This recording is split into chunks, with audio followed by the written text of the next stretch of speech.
Hi everyone, welcome back to my YouTube channel. My name is Kajal Goyal. In this video today we have Rajat with us, who has over 4 years of experience as a Java backend developer and he's currently working with EPAM systems. So आज के इस podcast में काफ़ी informative discussion करने वाले हैं जिसमें हम जानेंगे रजत की जर्नी के बारे में एंड जो मुझे मोस्ट फ्रिक्वेंट क्वेश्चन जो मेरे लिंक्डइन आईडी पे और जितने भी YouTube वीडियोस अब तक मैंने बनाई है उस पर DM आ रहे हैं, that is regarding resume, that is regarding projects. तो सारे प्रोजेक्ट्स से रिलेटेड डाउट्स जो हैं वो आपके क्लियर हो जाएंगे, रिज्यूमे से रिलेटेड डाउट्स आपके क्लियर हो जाएंगे, आपको कैसे अप्लाई करना है so that you can get the interview call, और आपको कैसे प्रिपेयर करना है। और जो बहुत ज़्यादा फियर होता है जितने भी फ्रेशर्स हैं इंग्लिश को लेकर, वो भी जितने भी डाउट्स आपके क्लियर हो जाएंगे इस वीडियो में। तो सारे जितने भी क्वेश्चंस जो आप DM कर रहे हैं ऑलमोस्ट तो सारे क्वेश्चंस के आंसर आपको इस वीडियो में मिल जाएंगे। So be it related to communication, कितनी कम्युनिकेशन रिक्वायर्ड है, कितनी इंग्लिश की रिक्वायरमेंट रहती है इंटरव्यू को क्रैक करने के लिए, तो सारे के सारे क्वेश्चंस का आंसर मिल रहा होगा आपको इस वीडियो में। सो रजत के साथ काफ़ी ज़्यादा इन्फॉर्मेटिव पॉडकास्ट शूट हुआ है, सो प्लीज़ आप वीडियो जरूर देखना एंड तक so that it will be going to answer all of your questions and doubts. Thank you everyone, so keep watching the video till end, so let's start.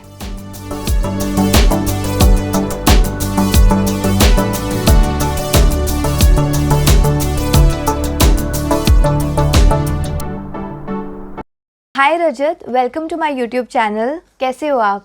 Hello Kajal, I am good and thank you so much for inviting me. I hope आपके जो viewers हैं उनको कुछ knowledgeable मिले इस discussion से। Yes sure.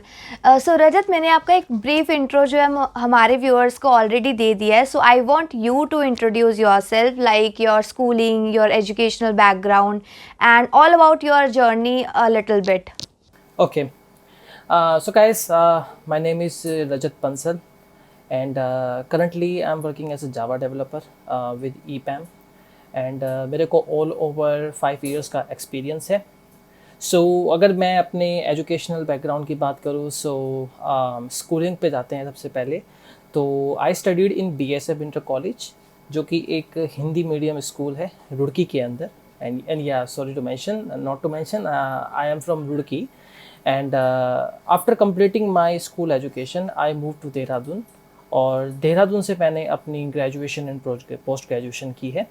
So in graduation I did BCA from IMS Unison University and then मैंने Graphic Era University से MCA किया है। And I hope everybody knows about Graphic Era University now. So after completing all of this I took my first job at Pfizer India Private Limited in Noida, and then उसके बाद I moved to EPAM, so this is my second company. So yeah, that's how it went. सो रजत, जैसे आपने mention किया कि आपने class 12 तक Hindi medium में study की and then you did your BCA, right? So can you mention आपने अपनी BCA जो है वो भी हिंदी मीडियम में परस्यू की थी क्या? नहीं, वो मेरा इंग्लिश मीडियम में था। That was the only way to go. Okay, so आपने 12th तक हिंदी मीडियम किया and then suddenly you switch to English medium. So how difficult it was for you, because generally होता है कि एकदम मीडियम स्विच करना और वो भी हिंदी टू इंग्लिश मीडियम, और लेवल ऑफ डिफ़िकल्टी जनरली हम फेस करते हैं जब हम एकदम से मीडियम अपना स्विच करते हैं। सो आप ना थोड़ा एक्सपीरियंस शेयर कीजिए कि आपने क्या क्या चैलेंजेस फेस किए उस ड्यूरेशन में। Exactly, I think this is something that शायद जो काफ़ी लोग ऑलरेडी फेस भी कर रहे होंगे अपनी लाइफ में। सो हुआ क्या कि like when I was in Hindi medium school, तो उस वक्त पे I was kind of already prepared for that, क्योंकि लाइक आई न्यू कि एक टाइम ऐसा आएगा जब एजुकेशन में, जब हायर एजुकेशन में जाएंगे तो उस वक्त पे मेरे को चैलेंज आ सकता है इंग्लिश से रिलेटेड, क्योंकि सारी एजुकेशन फिर आगे इंग्लिश में ही होती है। एंड दैट टाइम जो एक बहुत ही मेजर और मोस्ट फेमस कोर्स था दैट वाज BTech। सो मेरा भी वही प्लान था कि मैं आफ्टर 12th स्टैंडर्ड BTech के लिए जाऊंगा। सो उस वक्त पे क्या हुआ कि जब ये चैलेंज था तो जो समर्स की हमारी अपनी वेकेशंस होती हैं उस दौरान मैंने 1 महीने के लिए एक इंग्लिश स्पीकिंग कोर्स ज्वाइन किया, एक इंस्टीट्यूट था। And initially I was like feeling like they will do something special, कि वो कुछ बहुत ही स्पेशल वहाँ पर बताएंगे। लाइक वो कहते हैं ना कि बस कुछ आपको जादू की छड़ी चलाई और आपको एकदम बना दिया, उस तरीके का आई वॉज थिंकिंग। बट ऐसा कुछ नहीं था। जब वहाँ पर जाके मैंने देखा तो ऑल दे सेड इज़ कि आप यहाँ पर जब आते हो हमारे कोचिंग में, तो जस्ट स्पीक इन इंग्लिश, चाहे आपको आता है या नहीं आता है, we will teach you definitely. और हम लोग ज़्यादा फोकस आपके जो सेंटेंस क्रिएशन, टेंसेस, इन चीज़ों पर नहीं करेंगे। हमारा मेन फोकस ये है कि जो आपके अंदर हेसिटेशन है और जो आपके अंदर एक इंटरप्रिटेशन माइंड चलता रहता है ना कि ये सेंटेंस है, मुझे इसको इंग्लिश में कन्वर्ट करना है, देन बोलना है, वो जो इंटरप्रिटेशन आपके माइंड में चलता है, हमें उसको हटाना है। व्हाट वी वांट इज कि जो इंग्लिश है वो आपके लाइफ स्टाइल का पार्ट बने। तो आई रिमेंबर फर्स्ट डे मेरा ऐसा था जिसमें उन्होंने मेरे को इंट्रो देने के लिए बोला। जस्ट उन्होंने बोला कि आप अपना नाम बताएंगे, पेरेंट्स का नाम बताएंगे, कहाँ पढ़ते हैं, क्या करते हैं, ये बताएंगे, दैट्स इट। तो कुल मिला के देखा जाए तो 5 सेंटेंसेस में वो इंट्रो कंप्लीट हो सकता था। सो उन्होंने वो बोलने के लिए मुझको बोला एंड उसको ही बोलने में मेरे को 10 मिनट्स लगे। और वो 10 मिनट्स भी लाइक टूटे फूटे, यू कैन अंडरस्टैंड कितनी सी बात को कोई 10 मिनट्स में कैसे बोलेगा।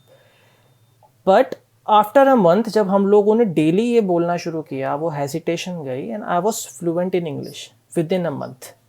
तो वहाँ से मुझको ये रियलाइज़ हो गया कि हाँ, it won't be like hard journey for me, आराम से ट्रांजिशन किया जा सकता है, बस उसको एक अपने लाइफ स्टाइल में उतारने की ज़रूरत है, दैट्स इट। एक फोबिया है लोगों के मन में। तो I was kind of prepared for that. और फिर जैसा मैंने बताया, आई डिड BCA, बट BCA से पहले मेरा 1 साल का और जर्नी रहा है कि मैंने BTech की थी विथ प्रोडक्शन इंजीनियरिंग। तो वहाँ पर जब मैं गया और मैंने वहाँ पर एजुकेशन स्टार्ट की, तो थोड़ी सी दिक्कत आई, ज़्यादा से ज़्यादा मैं कह सकता हूँ फॉर अ मंथ, क्योंकि अब आपको टेक्स्ट बुक पूरी पढ़नी होती है इंग्लिश में। देयर आर मैनी जार्गन्स, जो टेक्निकल वर्ड्स हैं, तो वो टेक्निकल वर्ड्स मैंने लाइक अपनी स्कूल में हिंदी में पढ़े थे, and now suddenly I have to remember कि इंग्लिश में इसको ये बोलते हैं। इसकी हिंदी डेफिनेशन पढ़ी थी बट इंग्लिश डेफिनेशन ये है। तो बहुत ज़्यादा टाइम नहीं लगा। तो मैं यही बोलूँगा कि if you are comfortable in English, like बोलने लायक जो थोड़ी बहुत इंग्लिश होती है, अगर आप उतने में थोड़ा सा कंफर्टेबल हो जाते हो तो you can easily transition into English medium education. तो इतना हार्ड नहीं है। सो ये मेरा एक्सपीरियंस है कि इतना हार्ड नहीं है ये। Okay Rajat, since you have mention कि आप बीटेक कर रहे थे एंड बीटेक आपने छोड़ दी और आपने स्टार्ट कर दिया BCA करना, सो हाउ लाइक क्यों आपने ऐसा किया? जनरली क्या होते हैं, स्टूडेंट अगर IT फील्ड में अपना करियर बनाना चाहते हैं तो वो बीटेक ऑप्ट करते हैं, एंड आपने बीटेक छोड़कर BCA स्टार्ट कर दिया, और आपको दैट मीन्स दोनों का एक्सपीरियंस है, थोड़ा बीटेक का भी और BCA का भी। और अगर कोई स्टूडेंट है वो IT में अपना करियर बनाना चाहता है तो आप उसे क्या सजेस्ट करोगे कि उसे BCA ऑप्ट करना चाहिए या बीटेक? थोड़ा अपनी जर्नी को रिलेट करते हुए बताइए कि आपने ऐसा डिसीजन क्यों लिया। सो हुआ ऐसा था कि लाइक उस वक्त पे एक एग्ज़ाम होता था, like I don't even remember the name now, I think yeah that was AIEEE, and that was the common entrance exam अच्छे कॉलेजेस में एडमिशन लेने के लिए। That so I could not clear that actually. And शुरुआत से ही मैं जो है BTech करना चाहता था कंप्यूटर साइंस से। हाउएवर ये नहीं हो पा रहा था, एंड क्योंकि कहीं उसमें क्लियर नहीं हो पाया तो मेरे को एडमिशन नहीं मिल रहा था कॉलेजेस में। Then somehow I got admission in DIT Dehradun, like sorry I don't remember the full name, DIT college in Dehradun. वहाँ पर मेरा जो है एडमिशन हुआ। एंड DIT में लाइक उन लोगों ने बोला कि आप एक काम कीजिए, आप एडमिशन लीजिए प्रोडक्शन इंजीनियरिंग में, क्योंकि कंप्यूटर साइंस में हमारे पास जो सीट्स हैं वो फुल हो चुकी हैं। What we can do is कि आप 1 साल के बाद जो है आप कंप्यूटर साइंस में मूव कर सकते हैं। सो ऐसा बेसिकली इसलिए था क्योंकि जो फर्स्ट ईयर होता है बीटेक का, उसमें आप सारे सब्जेक्ट्स पढ़ते हैं, लाइक मैकेनिकल है, इलेक्ट्रॉनिक्स, इलेक्ट्रिकल है, जितनी भी ब्रांचेस हैं सबके ही वहाँ पर सब्जेक्ट आते हैं। तो I thought okay that we can do. तो 1 साल के बाद when we will be studying completely computer science subjects, तो तब कंप्यूटर साइंस में या BTech IT में I can transition. But that did not happen. Like BTech करते करते जो फर्स्ट ईयर है, फर्स्ट ईयर के एंड तक मुझे ये रियलाइज़ हुआ कि ट्रांजिशन के लिए बहुत सारे स्टूडेंट्स ऑलरेडी रेडी हैं। Like there is a big line, और उसमें भी कंडीशन होती है like you have to be in the top 10 of the merit list, तब जाके आपको वहाँ मूव किया जाता है। So you can say I was trapped. I don't know what was their intention behind that. Maybe that was because to fill the students in that particular branch, जो कि production engineering है. तो I felt I am scammed and ये भी मैंने एक चीज़ notice की कि जो प्रोडक्शन इंजीनियरिंग है वो मैकेनिकल इंजीनियरिंग का एक छोटा सा पार्ट है. इट इज़ लाइक कुछ सब्जेक्ट्स का डिफरेंस होता है. So mechanical is a big part and production is just a subset of it. एक छोटा सा पार्ट है उसका. नाउ व्हाट हैपेंड, मैंने नोटिस किया अपने होटल अपने हॉस्टल में कि वहाँ पर जब ड्राइव होते थे, इंटरव्यूज़ होते थे वहाँ पर कंपनीज़ के, तो जब उसका वहाँ पर एक पैम्पलेट लगता था कि ये कंपनी आ रही है, इंटरव्यू लेने वाली है, तो उस पर क्लियरली लिखा होता था कि इस इंटरव्यू में प्रोडक्शन इंजीनियरिंग के स्टूडेंट्स ना बैठे, दे आर नॉट एलिजिबल. तो I felt why is there so much partiality. तो कंपनी जो आती थी वो स्पेशली मेंशन करती थी कि प्रोडक्शन इंजीनियरिंग के लिए नहीं है, मैकेनिकल के लिए. And now you can understand कि जो मैकेनिकल के लिए ही कंपनी इतनी कम आ रही हैं एंड जो प्रोडक्शन है वो उसके लिए भी अलाउ नहीं हो रहा है, तो फ्यूचर मेरा कहाँ जाएगा. So that is why I had to take this hard decision. करना मुझे कंप्यूटर साइंस ही था, बट स्टिल अगर मैं सोचता कि ओके दैट्स फाइन, जहाँ पर है वहीं रह लेते हैं, I was not still seeing a good future. तो इसी वजह से मैंने फिर ये डिसीजन लिया and I dropped from the BTech. वो मैंने वहाँ पर उसको छोड़ दिया और वहाँ मुझे रहकर एक चीज़ समझ आ गई थी कि कंप्यूटर साइंस में स्कोप है, क्योंकि कंप्यूटर साइंस की इतनी ज़्यादा प्लेसमेंट हुई थी कॉलेज में. एवरी कंपनी, जो भी कंपनी आ रही थी वो कंप्यूटर साइंस की थी. सेकंड चीज़, मैकेनिकल के स्टूडेंट्स, इलेक्ट्रॉनिक्स के, इलेक्ट्रिकल के, जितनी भी ब्रांच है सबके स्टूडेंट इन्फोसिस और TCS में इंटरव्यू दे रहे थे. I mean you are studying mechanical for 4 years और उसके बाद में आप जाके इंटरव्यू दे रहे हैं कंप्यूटर साइंस के लिए to become a system engineer, क्योंकि इन्फोसिस और TCS सबको अलाउ करता है अपने एग्ज़ाम्स में. और उसके बाद फिर वो उनको 6 महीने की 7 महीने की कुछ समथिंग ट्रेनिंग होती है, वो उसको वो देते हैं. तो सब लोग वहाँ जा रहे हैं. तो दैट टाइम आई फेल्ट कि क्यों ना कंप्यूटर साइंस से रिलेटेड ही किया जाए. सो बीटेक दोबारा से करना मेरे को ठीक नहीं लग रहा था, because it would have costed us a lot. तो तब मेरे को एक वहाँ पर बीटेक से सस्ता एंड इक्विवेलेंट, मतलब जितना बेनिफिट आदमी को बीटेक करने में होगा उतना ही इसको करने में होगा, वो मुझे ऑप्शन मिला एंड दैट वाज BCA. तो इसीलिए मैंने उसी वक्त BCA में एडमिशन लिया. Initial plan was to just do BCA and then go for a job, but later I realised कि BCA एंड MCA अगर कर लेते हैं, MCA करने के बाद जॉब देखते हैं, तो that would be a better option, because that would be equivalent to BTech. यही लोग उस वक्त बोला करते थे एंड आई फेल्ट लेटर कि ये बात कहीं ना कहीं सही भी है. So that is how I drop from BTech and choose BCA and MCA and then I went for the job. तो that's how it all went. And as you asked कि लोगों को अगर बताएं कि क्या उनको करना चाहिए, तो उसके बारे में मैं यही बोलूँगा कि जैसे मेरा एक्सपीरियंस था कि मेरे सामने एक बजट कंस्ट्रेंट था उस वक्त पे.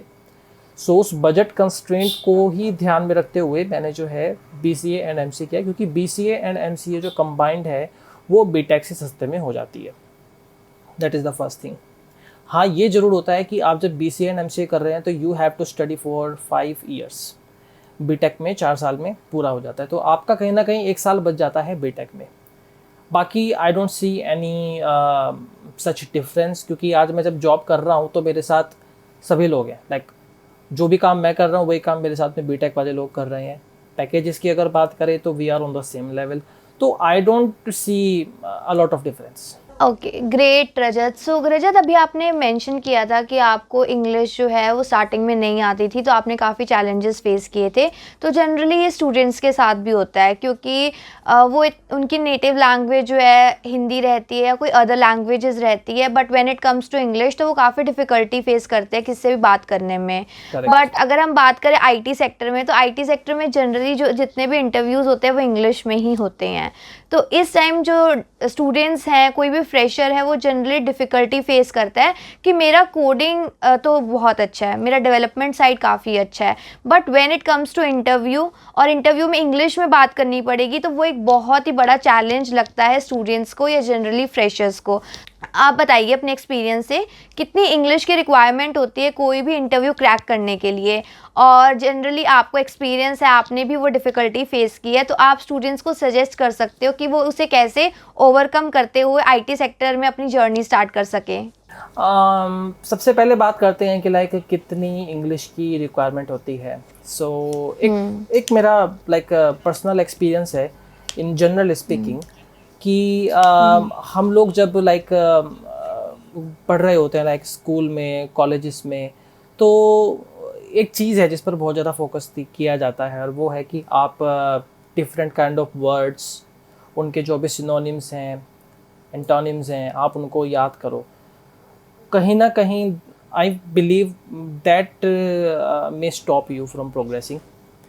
तो मैं लोगों को ये सजेस्ट करूँगा कि जो आपकी जो जनरल लाइक लाइफ में आप जो बातें बोलते हैं, जो जनरल फ्रेजेस बोलते हैं, आप उन पर ही फोकस करें।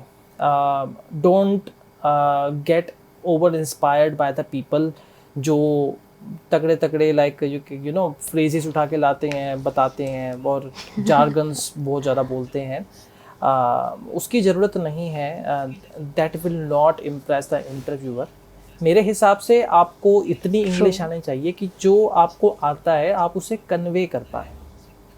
तो आपको जो एक जनरल लाइक सबसे पहला काम ये करें कि जो आपकी एक जनरल स्पीकिंग है, जो डेली बेसिस पे जो आप इंग्लिश यूज़ कर सकते हैं, उतना ही पहले समझें। जो भी आपके वर्ड्स हैं जो जनरली यूज़ होते हैं डेली, उनको याद करें, उनको समझें और फिर एक अपनी हैबिट बनाएं इंग्लिश बोलने की। मेरे हिसाब से वो होना बहुत ज़रूरी है, because only then you will feel confident. क्योंकि जैसा मैंने बताया शुरुआत में कि मुझको भी इंग्लिश स्पीकिंग कोर्स में यही सिखाया गया था कि होता क्या है कि जब हम बोलना शुरू करते हैं तो सबसे पहले हमारे माइंड में ना ये चलता है कि ओके आई वांट टू से दिस, ये एक लाइन में बोलना चाहता हूँ, इसमें ये वाला टेंस लगेगा और फिर मैं उसको माइंड में कन्वर्ट करूँगा and then I will speak. ये इतना काम करने में ही ना बीच में बहुत ज़्यादा टाइम लग जाता है एंड आपके सामने जो बैठा है he is waiting for you to speak. तो ये जो प्रोसेस है ना दैट इज़ समथिंग जो हमें भूलना होगा और उसका तरीका यही है कि आप इसको अपने डेली लाइफ स्टाइल में उतारें, बोलना शुरू करें। एंड अगर आपके पास ऐसा कोई बोलने के लिए नहीं है तो देखो एक बहुत ही वियर्ड एक्सरसाइज है बट इट रियली वर्क्स। दिन में 5 मिनट कोई बहुत ज़्यादा नहीं होता है, 5 मिनट अकेले में खुद से इंग्लिश में थोड़ा बोलना शुरू करें। खुद से लाइक कोई टॉपिक है, आपने पूरे दिन में क्या किया है, कैसे किया है, what was good about your day, इन चीज़ों को खुद से बोलना शुरू करें। ये पर्सनली मैंने खुद भी किया है और यही एक एक्सरसाइज हमको बताई भी गई थी। बिकॉज आप हमेशा एक ऐसे एनवायरनमेंट में नहीं होते हो कि जहाँ आपको किसी से इंग्लिश में बात करनी पड़े। तो ये सबसे अच्छा तरीका है, 5 मिनट के लिए खुद से इंग्लिश में बात करो अपने पूरे दिन के बारे में, क्या अच्छा हुआ है, क्या बुरा हुआ है। एंड यू विल सी, 1 महीना भी ज़्यादा बोल रहा हूँ, 1 हफ्ते के अंदर you will see a lot of improvement in your English. तो इतना ही है, जनरल इंग्लिश आनी चाहिए, जो आता है उसको कन्वे कर पाओ, उतना काफ़ी है। Yes Rajat, I truly agree with you. Basically जितने भी डेवलपर्स हैं वो डेवलपमेंट साइड अच्छे हैं पर उनको उतनी अच्छी इंग्लिश नहीं आती, उतनी फ्लुएंट इंग्लिश बोलनी नहीं आती, तो वो भी आईटी कंपनी का इंटरव्यू आराम से क्रैक कर सकते हैं। इट्स जस्ट आपको अपने आइडियाज़ को कन्वे करना आना चाहिए ड्यूरिंग द इंटरव्यू। ऐसा नहीं है कि बहुत ही तगड़ी इंग्लिश आती है तभी आपके इंटरव्यू जो है वो क्रैक होंगे। इट्स जस्ट आपसे जो इंटरव्यूअर ने क्वेश्चंस पूछे हैं आप उनको उस टाइम पे अपने आइडियाज़ को कम्युनिकेट कर पाएँ।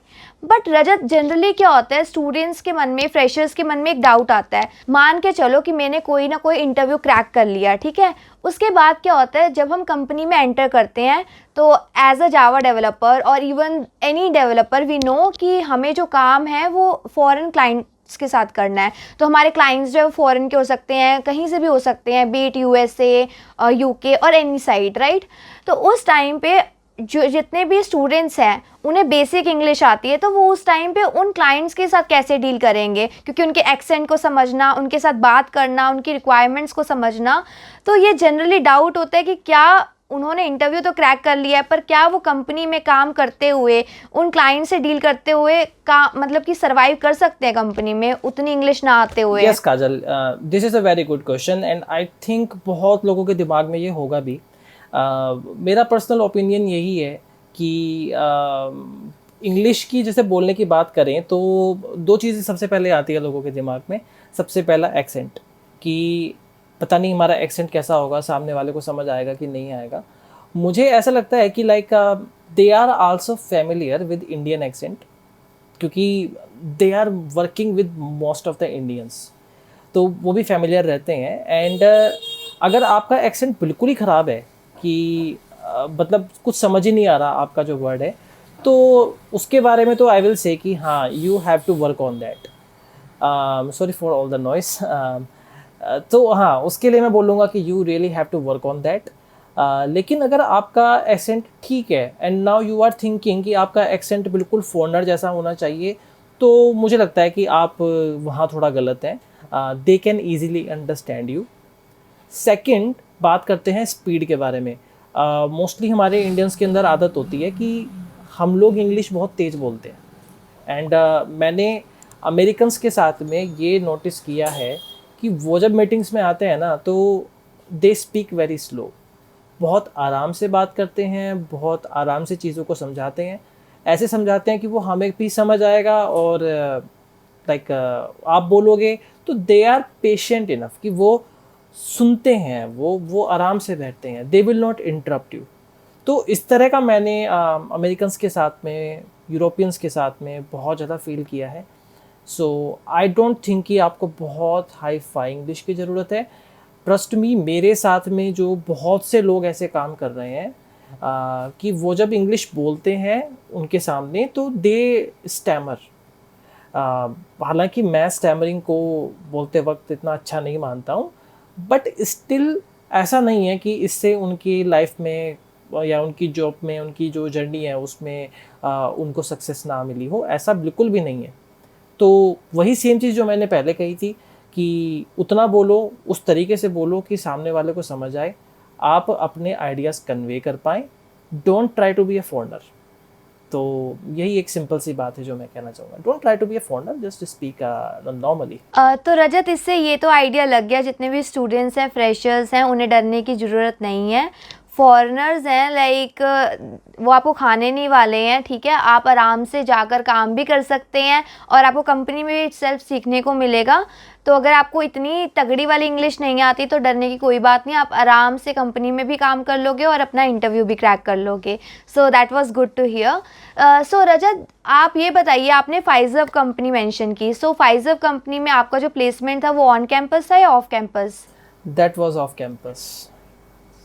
Okay, that was off campus. So यही जो प्रॉब्लम है वो स्टूडेंट फेस करते हैं थोड़ा, लाइक अगर ऑन कैंपस भी उनके कॉलेज में कंपनी आने वाली है या ऑफ कैंपस भी आने वाली है, तो उनको आइडिया नहीं लगता वो अपना रिज्यूमे कैसे प्रिपेयर करें। उन्हें आइडिया नहीं रहता कि वो अपने रिज्यूमे में क्या स्किल्स मेंशन कर सकते हैं या क्या चीज़ें होती है, ज़रूरी होती है मेंशन करनी, जिससे उनकी चांसेस ऑफ सिलेक्शन जो है वो बढ़ जाते हैं। तो आप थोड़ा रिज्यूमे के बारे में आइडिया दें कि आपने अपने रिज्यूमे में ऐसा क्या डिफरेंट किया था कि आपका ऑफ कैंपस जो है वो फाइजर के लिए सिलेक्शन हो गया। सो रिगार्डिंग रेज्यूमे, मैं जस्ट अपना एक्सपीरियंस बता रहा हूँ जो मुझे पर्सनली फील हुआ है।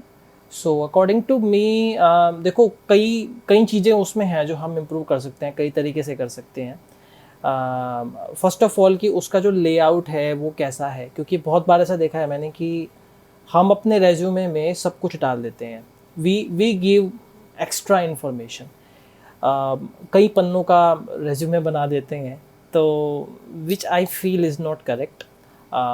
इसको हो सके तो मैक्स टू मैक्स 2 पेजेस का, क्योंकि फ्रेशर लेवल है, you don't have a lot of things to add.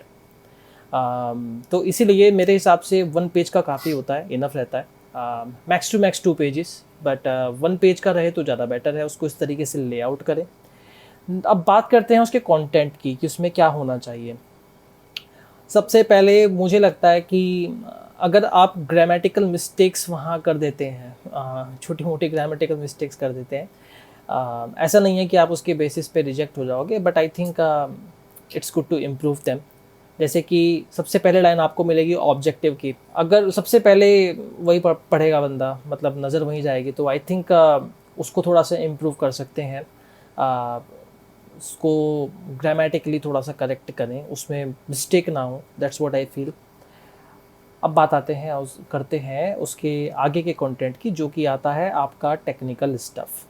तो देखिए, बीइंग अ फ्रेशर हम लोग क्या करते हैं कि हमारा जो रेज्यूमे है वो कहीं ना कहीं सारी टेक्नोलॉजी पे फोकस्ड होता है, like we will add everything, be it front end technologies और बैक एंड टेक्नोलॉजीज़, हम सब कुछ वहाँ पर डाल देते हैं, जो कि एक फ्रेशर के लिए ठीक है, because they don't know where will they go, but still I believe you should have one technology जिसके आप मास्टर हो।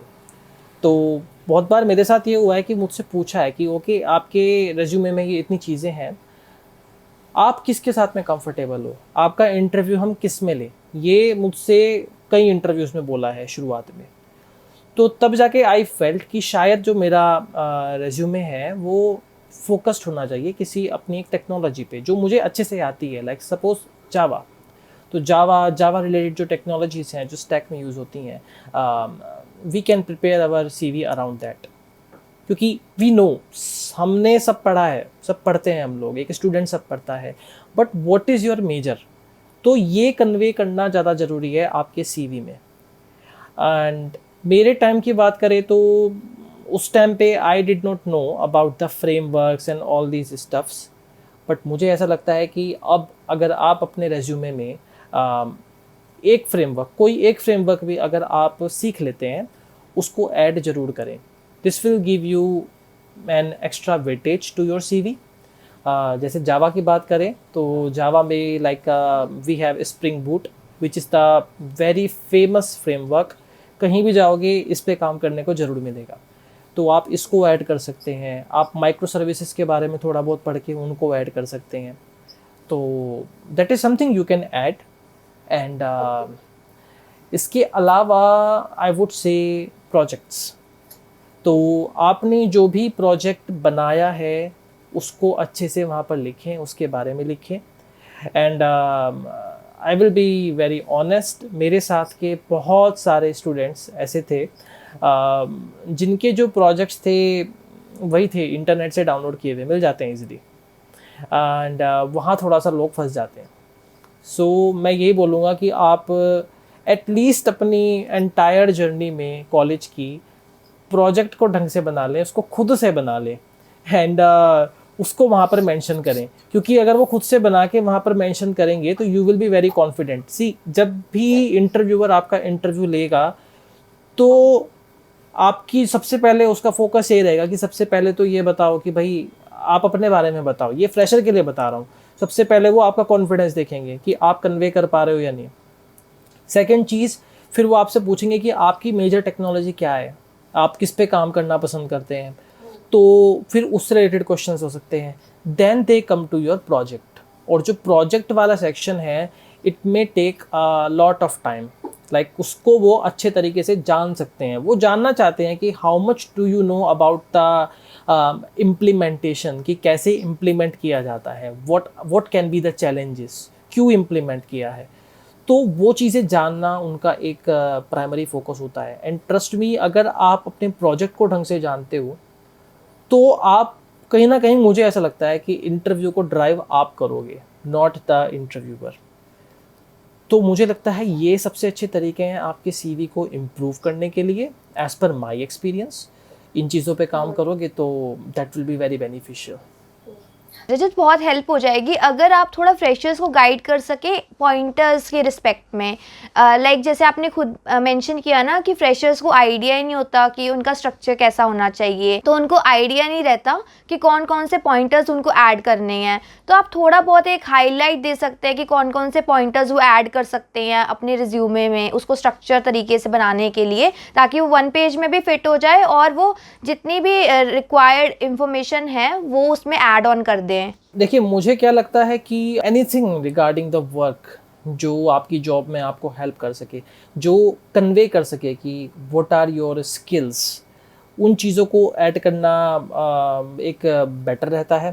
तो देखो, मुझे ऐसा लगता है कि आप अगर ऑनलाइन देखेंगे, इंटरनेट पे जाके सर्च करेंगे सीवीज़ को, तो people every time come up with very creative ways. तो जो मैं जनरल बता रहा हूँ, एंड मैं ये बोलूँगा कि थोड़ा सा इसमें इंटरनेट की भी हेल्प ज़रूर लें। जो एक बेसिक नीड होती है वो होती है कि आपका आपका गोल ऑब्जेक्टिव क्या है लाइफ में। तो वो एक सबसे पहले लाइन आपकी हो सकती है बहुत अच्छी, जो आपका एक जो विज़न है उसको वहाँ पर वो डिफ़ाइन कर सकता है। पहली चीज़ आप वहाँ पर वो ऐड कर सकते हैं। फिर आते हैं आपके एकेडमिक्स की, उसमें आपके मार्क्स होते हैं, आपकी एजुकेशन होती है, आपने कहाँ से की है, किस कॉलेज से की है, इसका अपना एक अलग वेटेज होता है।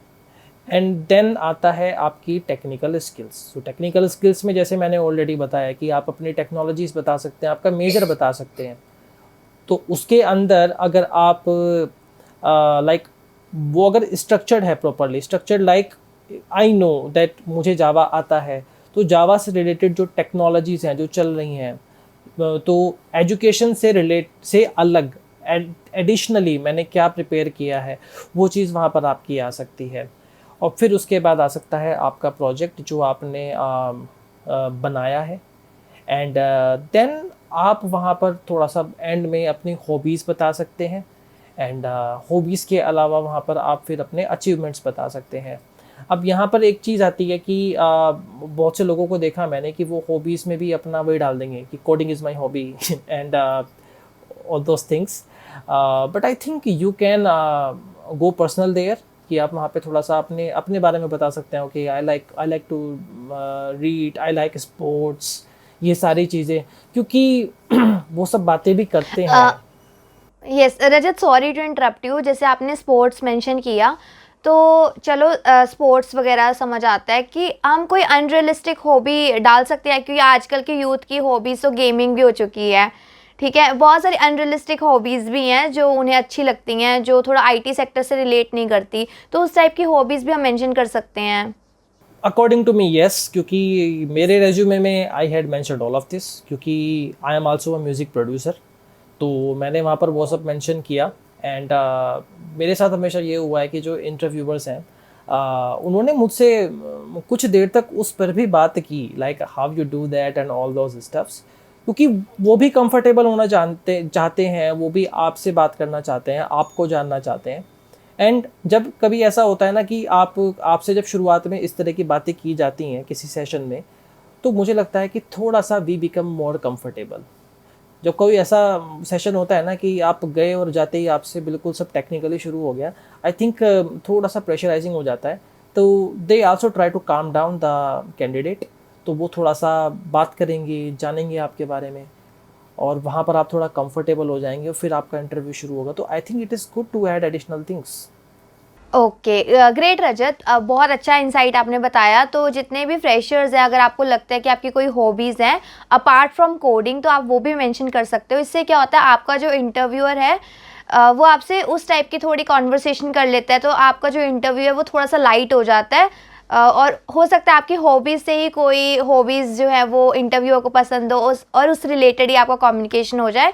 सो एक लाइट इन्वायरमेंट सेटअप हो जाता है during the interview. Yes Rajat, sorry, yeah I said I completely agree with your point. जैसे कि आपने यहाँ पर पॉइंट बोला कि हो सकता है वो उस इंटरव्यूअर की भी हॉबी हो, तो ये मेरे साथ भी पर्सनली हुआ है, like they feel more connected to you.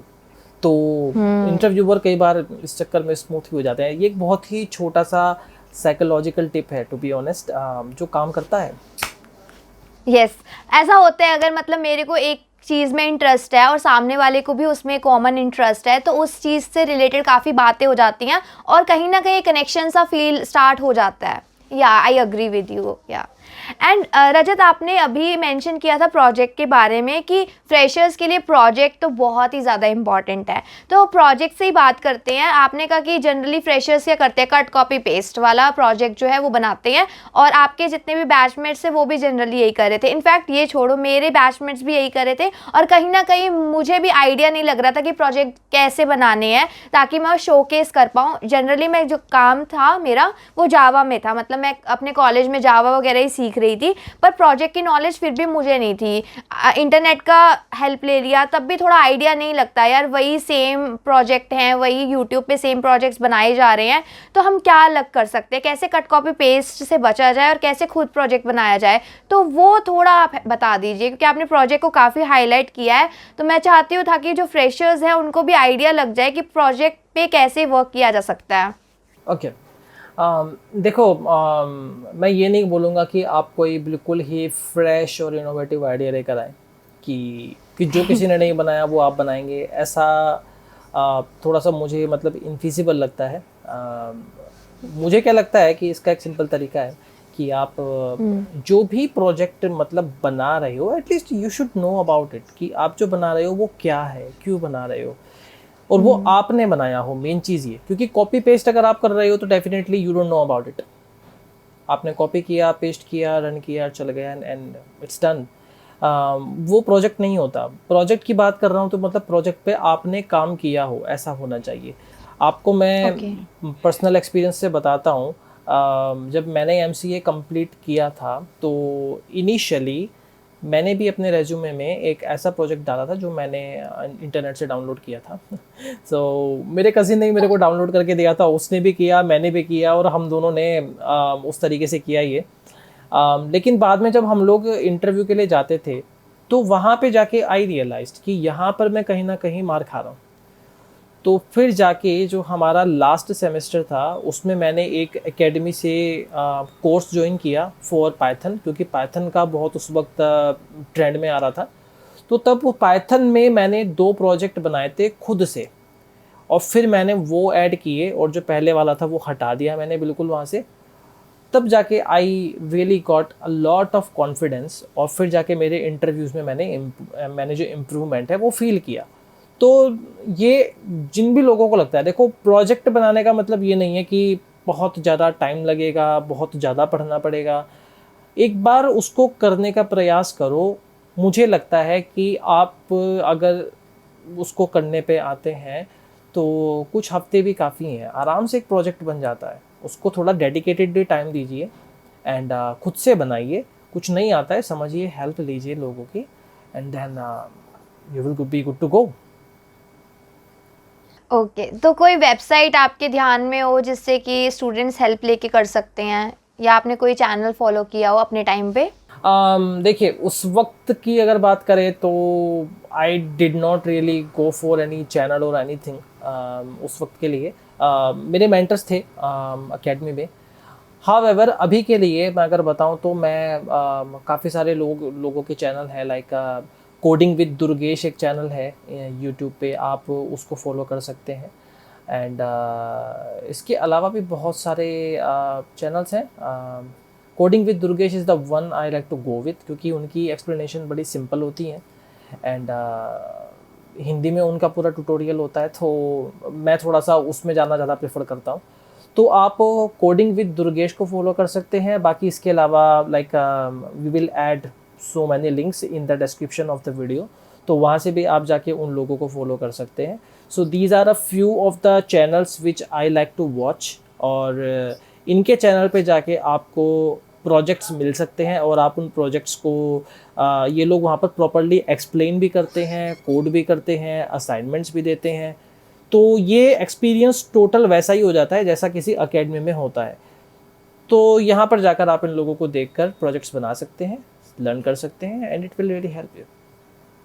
Okay ज़रूर रजत, आप जो लिंक्स हैं जिनकी बात आप कर रहे हैं तो आप मुझे प्रोवाइड कर देना, मैं डिस्क्रिप्शन बॉक्स में दे दूँगी, ताकि जितने भी फ्रेशर्स हैं उनको हेल्प हो जाए इन टर्म्स ऑफ प्रोजेक्ट, तो ताकि वो रेफरेंस ले सकते हैं और प्रोजेक्ट जो है वो अपना बनाना स्टार्ट कर सकते हैं।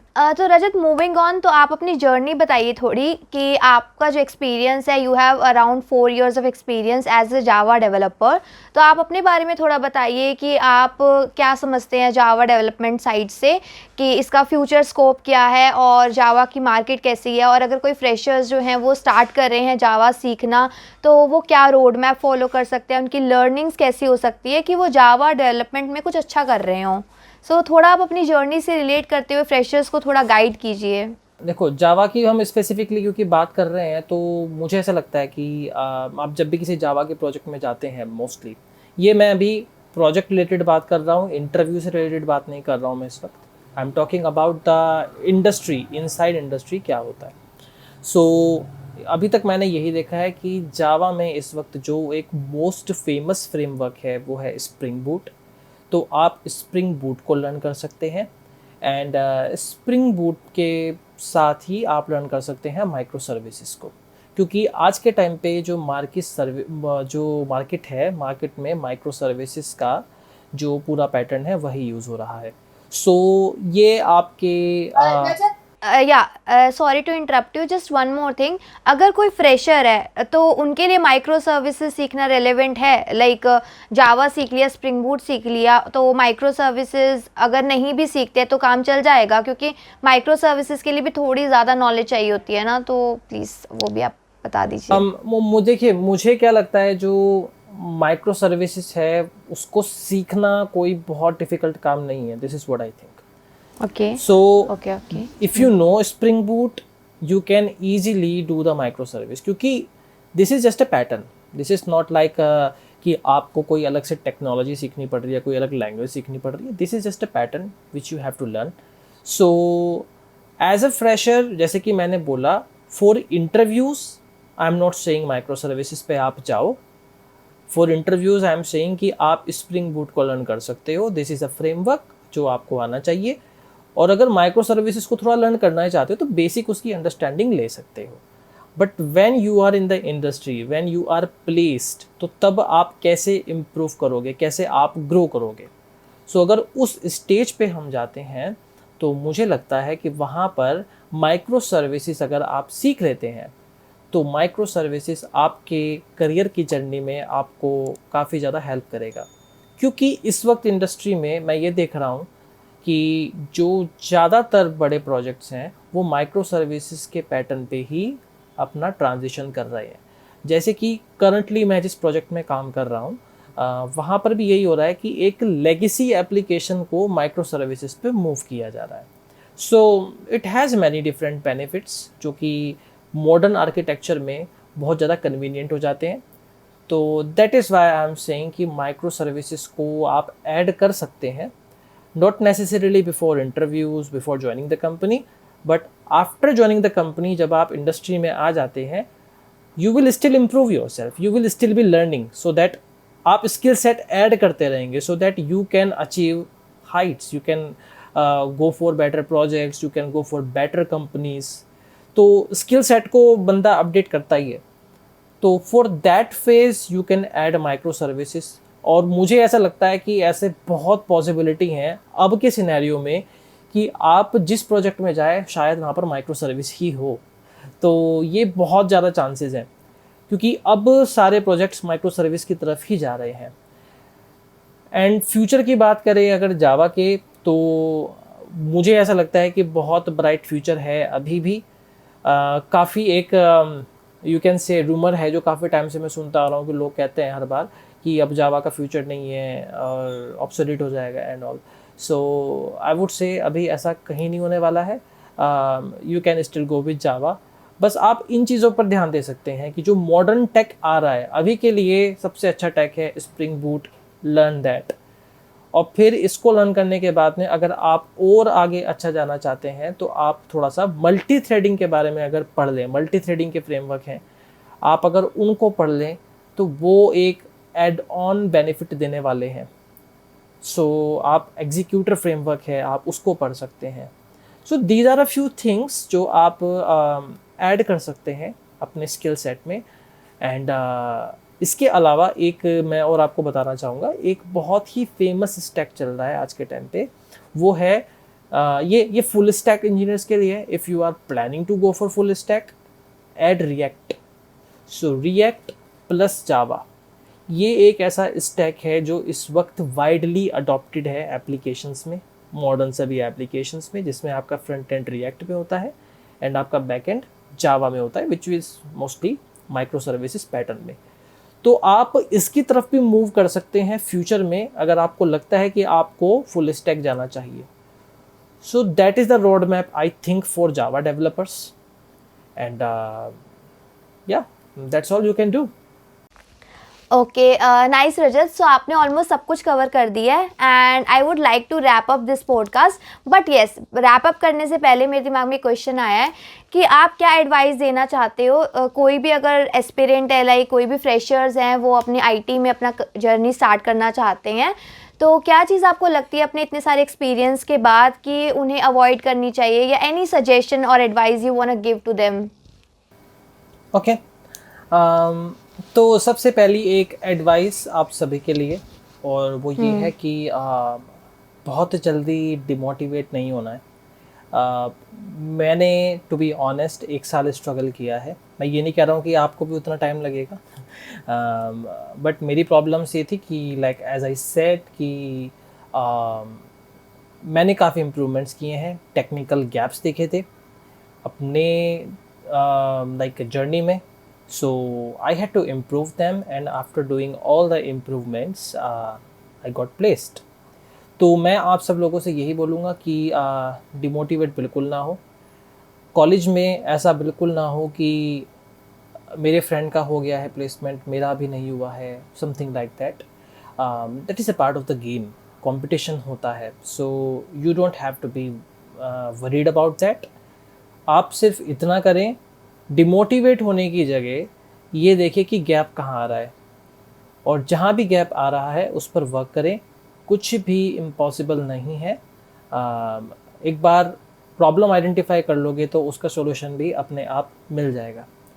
आपकी इस जर्नी को, जो इंटरव्यूज़ देने की है, जो जॉब लेने की है, उसको ईजी करने का तरीका सिंपल है जो मैं बताऊंगा आपको, और वो ये है कि आप एक तो थोड़ा सा जो कॉन्फिडेंट हो जाइए बोलने पे.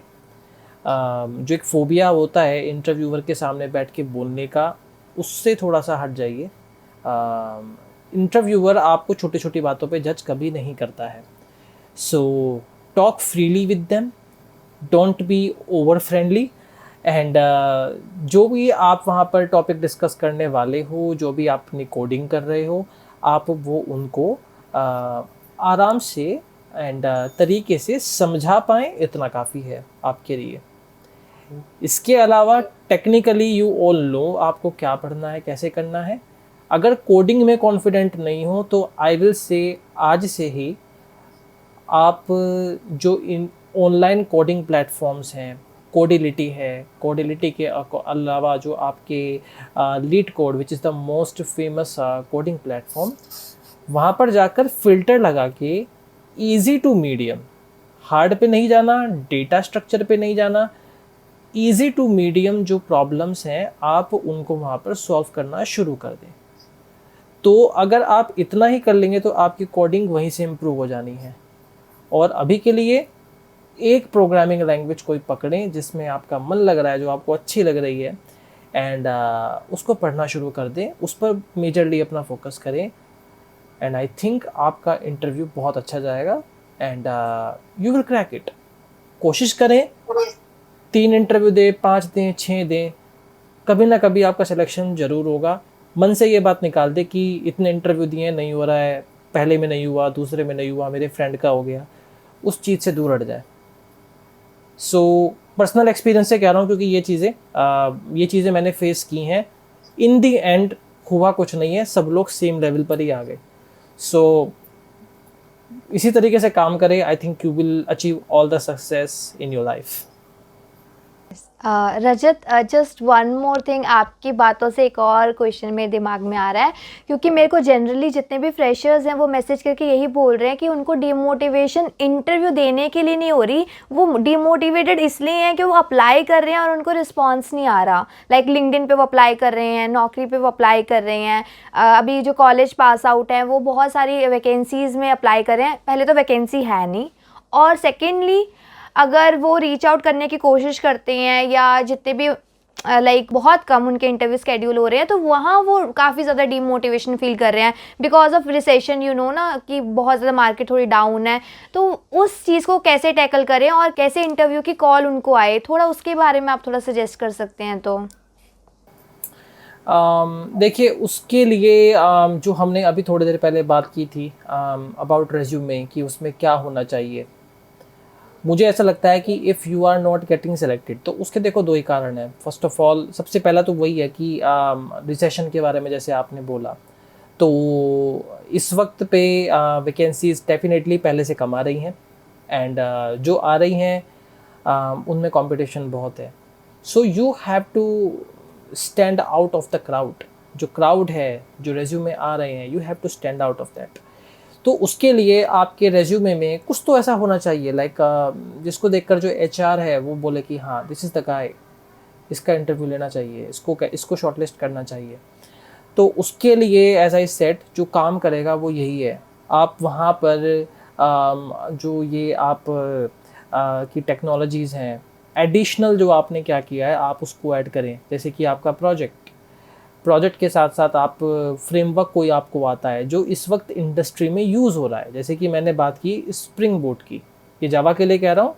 अब फॉर अदर लैंग्वेजेस, अगर आपका कोई अदर फील्ड है, आपकी कोई अदर प्रेफरेंस है, तो आप उस पर रिसर्च कर सकते हैं।